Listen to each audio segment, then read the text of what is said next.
Ito ang Heavy Rainfall Warning number 10. Kaugnay ng Tropical Storm Basyang, Penha. Inilabas alas 8 ng umaga, February 6, 2026. Red Warning. Naka-red warning po ang Dinagat Islands, Surigao del Norte, kabilang ang Alegria, Claver, Gigaquit, Tubod, Mainit, Bacuag, Malimono, Placer, Sison, Taganaan, San Francisco, at Surigao City at Camiguin. Inaasahan ang serious flooding sa mga mabababang lugar at landslides sa mga bulubundukin. Lubhang delikado ang sitwasyon. Iwasan po ang paglabas kung hindi kinakailangan.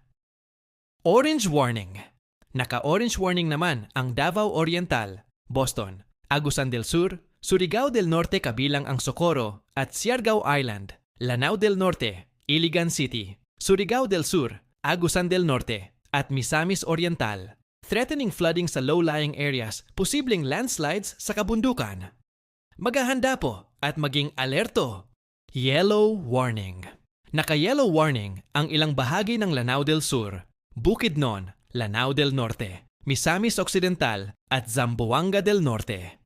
Posible ang pagbaha sa mabababang lugar at landslide sa mga mountainous areas. Mag-ingat po at patuloy na mag-monitor. Samantala, inaasahan ang katamtaman hanggang malakas na ulan sa loob ng susunod na 2 hanggang 3 oras sa mga lugar gaya ng Davao City, iba pang bahagi ng Davao Oriental, Zamboanga Sibugay, Zamboanga del Sur, North Cotabato, Maguindanao del Norte at del Sur, Cotabato City, Davao de Oro, Davao del Norte, Zamboanga City, Basilan, Sulu at Tawi-Tawi. Ang mga kondisyong ito ay kasalukuyan ng nararanasan sa ilang bahagi ng Davao Oriental, Lanao del Sur, Bukidnon, Lanao del Norte, Zamboanga del Sur, Misamis Occidental at Zamboanga del Norte at maaaring magpatuloy sa loob ng 2 hanggang 3 oras pati sa mga karatig lugar.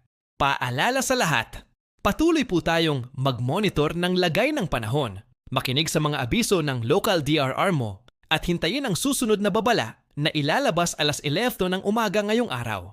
Mag-ingat po tayong lahat.